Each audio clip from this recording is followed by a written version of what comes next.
Welcome back to Tipping Point. I'm your host, Kara McKinney. It appears the use of oral contraceptives may be linked to the onset of clinical depression, according to the results of a new study that shows women who start using birth control as teenagers are 130% more likely to develop depression than non-users. The new study, published in the Cambridge University Press, sourced data from health surveys conducted by over 264,000 women in the UK that's stored in the country's biobank, which contains genetic and health records for about 500,000 female participants.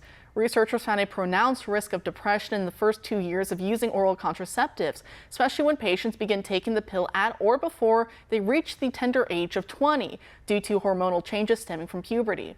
The study, one of the largest ever done on the topic, also found that women who used the birth control pill reported a 92% increase in depression-like symptoms, which is quite concerning since birth control prescriptions are commonplace in modern America.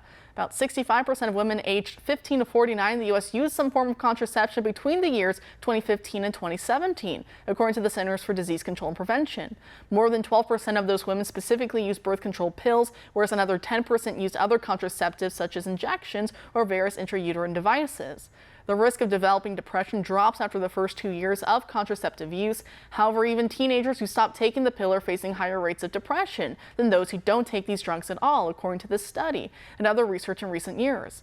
In fact, every use of an oral contraceptive can increase one's lifetime risk of depression, and other studies attest to this fact.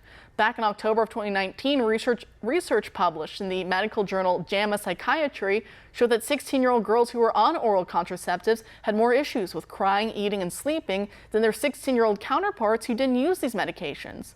And even after women completely stop taking oral contraceptives, the increased risk can follow them throughout their lives, which is important to note for a variety of reasons. Because you know me, and I'm speaking personally here, I'm against all artificial contraceptive use for religious reasons. Because in marriage, one must always be open to God's gift of new life. That doesn't mean a couple has to actively try to get pregnant every single time, as there are natural ways of working with a woman's body in order to wait on conceiving. But even beyond that, the marital act is of a husband and wife renewing their marriage covenant and giving their entire selves to the other and not holding anything back in that offering, especially not holding back their fertility by using means that could be detrimental to that gift. While I understand this is a minority view even among other Christian conservatives, perhaps the results of these studies and the life-lasting effects they have on women will make at least some second-guess the pill and other forms of artificial contraceptives in search of more holistically healthy options for both body and soul. Joining us now to discuss what she writes about in this recent article for Tim Cass is their reporter and writer, Hannah Claire Brimlow. Hannah Claire, thanks for being here tonight. Thanks for having me. It's nice to see you again. Yeah, it's fun, being on the other side of the camera now and asking the questions, but it was really cool. Yeah, it's your show now. But it was really, really fun being on Tim Cass and getting to meet you and everyone else in person. So once again, really thank you for having me be there. But I want to ask you here. So with your article, it really did catch my attention, especially for the reasons I gave a moment ago. My own personal thoughts on this, but it really does seem to me as I was reading through the study that you were citing here, birth control pills to SSRI pipeline. Is that maybe what these results are telling us? I think it's exactly what they're telling us. I mean, anecdotally, I think a lot of women experience symptoms of anxiety and depression, and they would tell you this.